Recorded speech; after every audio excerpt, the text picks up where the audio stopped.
Like and follow if you love horror. Sorry I haven't been around in a while. I've just been super busy with other projects, and it's really been difficult to get time to sit down and do this. Um, Also, I like the new filter I found. You know, it looks kind of like we're underwater, which is perfect for this particular novella, Parabiosis. All right, without further ado, that will do, Miss Winters. Sarah shot up from where she sat and stamped her foot, addressing Lydia directly.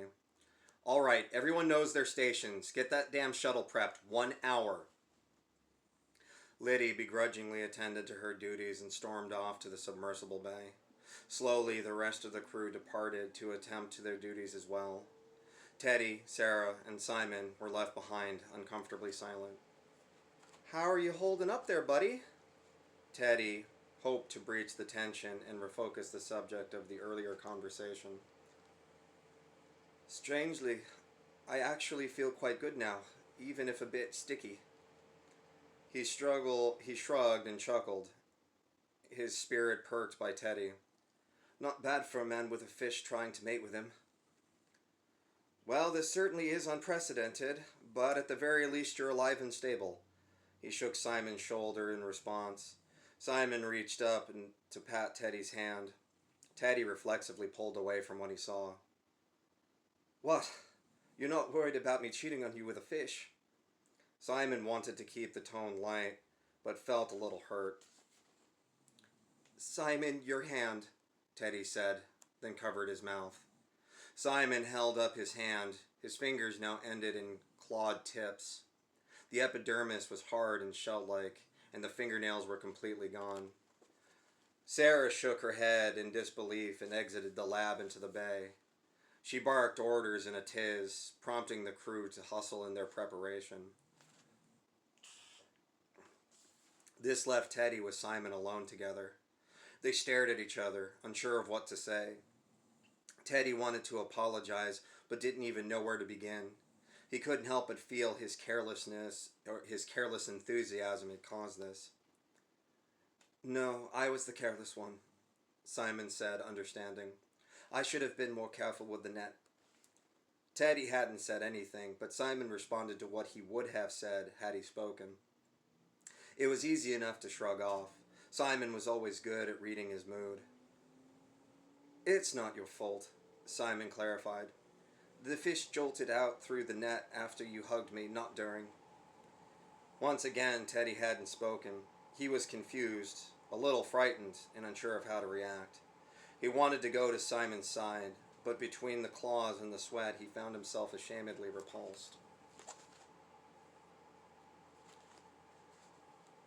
Hey, if you had a fish hanging off your stomach, you wouldn't look half as good. Again, Simon responded to what Teddy was thinking. He then tilted his head slightly, looking around. Did you hear that? I did not, Teddy said, bewildered. He stared at Simon, his confusion ping-ponging between curiosity of how the man so accurately read his mood and what he might be hearing. It's like... Simon got up and walked to the wall of the lab. He pressed his ear against it.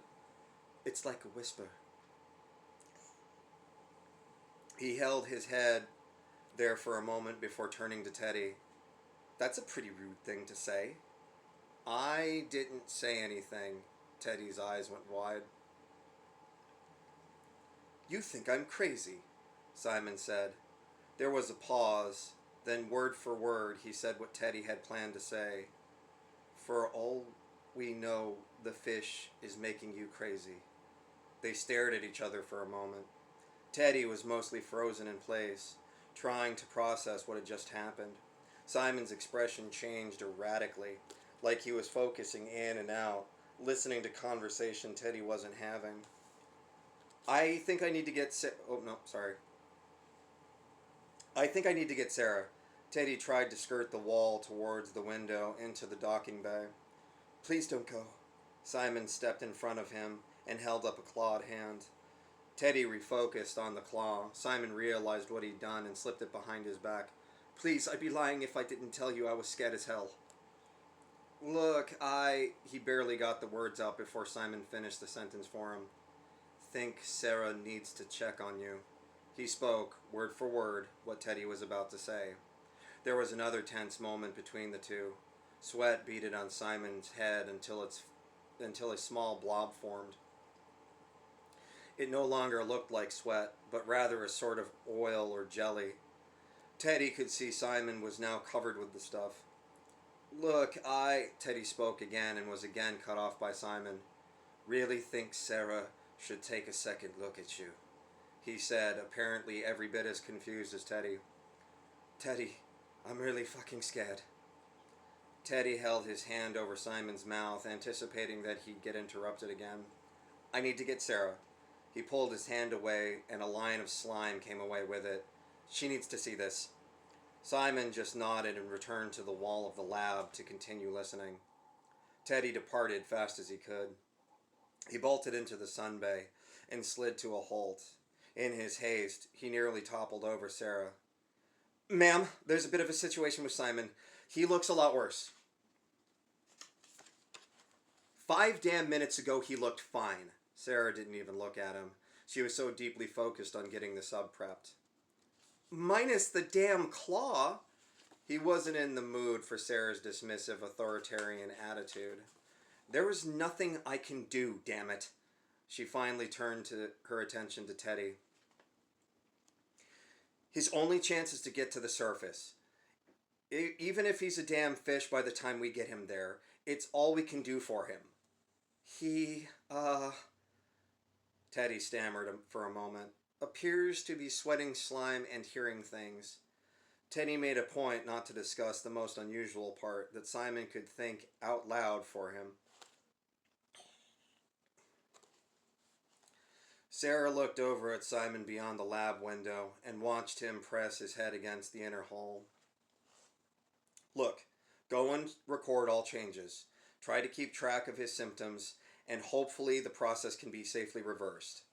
She knew it would be she knew it wouldn't do much good, but any data they could collect on Simon was all they could do to help him at this point. "I would just feel more comfortable with a trained medical professional in the lab monitoring his condition." Teddy tried to be firm. He also knew there wasn't much Sarah could do, but refused to accept it. "I can either prep the sub or I can hold your boyfriend's hand." She stared at him and let that point resonate. "Understood." Teddy turned around and slowly approached the lab. He crept up on Simon, who was still listening to the wall. When he drew closer, Simon stopped and faced him. His arm hung at his side, and both now ended in elongated clawed fingers.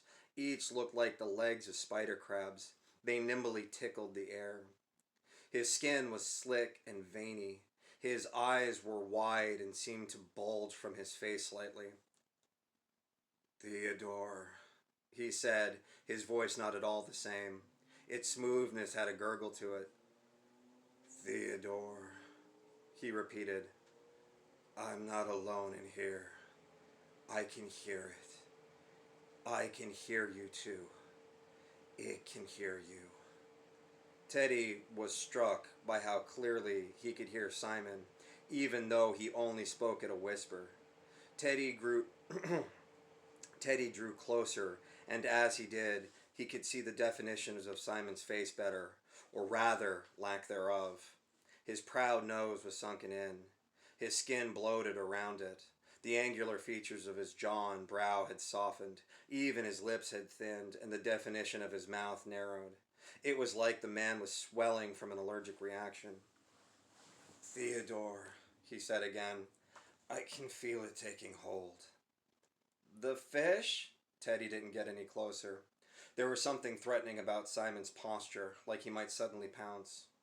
Behind Teddy, in the bay, the crew slowly began to take notice of Simon's new features. Once each member saw him, it was hard not to stop what they were doing and stare. This prompted Sarah to angrily deride each one of them until Packer finally pointed. Now, even Sarah was staring dumbfounded. Then Simon stepped out of the lab to approach Teddy. "What happened to his hands?" Simon said,